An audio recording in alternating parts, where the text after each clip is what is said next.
بسم اللہ الرحمن الرحیم رب اشرح لی صدری ویسر لی امری واحلل عقدۃ من لسانی یفقہوا قولی صلی اللہ علی حبیبہ محمد وآلہ وسلم۔ السلام علیکم ورحمۃ اللہ وبرکاتہ۔ آج ہمارا موضوع ہے حضور صلی اللہ علیہ وآلہ وسلم کا خلق عظیم۔ بے شک حضور صلی اللہ علیہ وسلم کا خلق عظیم ہے۔ جان عالم نبی امی صلی اللہ علیہ وآلہ وسلم، جس کا مطلب ان پڑھوں کو پڑھانے کے لیے زمین پر بھیجے گئے ہیں، یعنی نبی امی ان پڑھوں کو پڑھانے کے لیے زمین پر بھیجے گئے ہیں۔ آپ صلی اللہ علیہ وآلہ وسلم فرماتے ہیں، میں اخلاق کی تکمیل کے لیے بھیجا گیا ہوں۔ خلق کی جمع اخلاق ہے۔ کسی بھی عمارت کی تعمیر آسان ہوگی، مگر انسانوں کے اخلاقیات کی شعوری تکمیل مشکل ترین کام ہے۔ مگر آقائے دو جہاں صلی اللہ علیہ وآلہ وسلم نے تاریکیوں میں گھرے جاہل معاشرے کے شعور کی تعمیر نو کی۔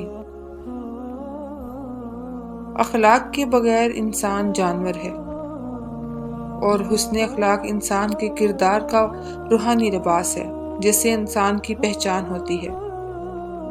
نور ایمان جان عالم صلی اللہ علیہ وآلہ وسلم اللہ پاک کی قربتوں کا سورج ہیں، جس سورج سے تمام انبیاء علیہ السلام اور ان کی امتوں اور تمام اولیاء اللہ آپ کے قلب کے نور ایمان سے روشنیاں لے کر خیرات کر رہی ہیں۔ تا قیامت یہ خیرات جاری و ساری رہے گی۔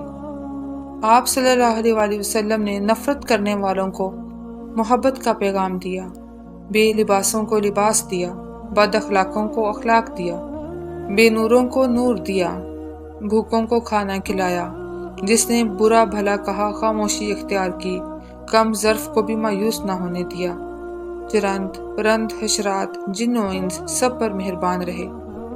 انبیاء علیہ السلام اور ولیوں کو آپ نے پڑھایا اور پڑھا رہے ہیں اور پڑھاتے رہیں گے۔ تبھی تو آپ علیہ السلام کو معلم انسانیت کہا گیا۔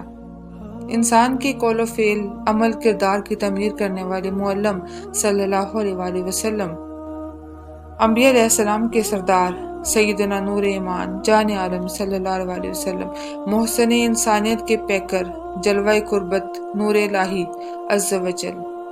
آپ علیہ السلام نے ہی انسان کو آشنا کیا کہ دنیا ایک اندھیرے خواہشات کا پل ہے، اس پل سے گزر جاؤ، یہ دل لگانے کی جگہ نہیں ہے، یہ عبرت کی جگہ ہے، ورنہ دوسری قوموں کی طرح اس دنیا کے پل سے پھسل کر اندھیروں کے سمندر میں ڈوب جاؤ گے۔ اچھے اخلاق باطن کی نرم سرسبز زمین پر اگانے والے سبز درختوں کی علامت ہیں۔ اللہ پاک سے دعا ہے کہ قرآن و سنت اور مومن بندوں کی صحبت میں رکھے، آمین ثم آمین۔ وہ پتھر مارنے والوں کو بھی دیتے ہیں دعا اکثر، وہ پتھر مارنے والوں کو بھی دیتے ہیں دعا اکثر، کوئی لاؤ مثل ایسی شرافت ہو تو ایسی ہو۔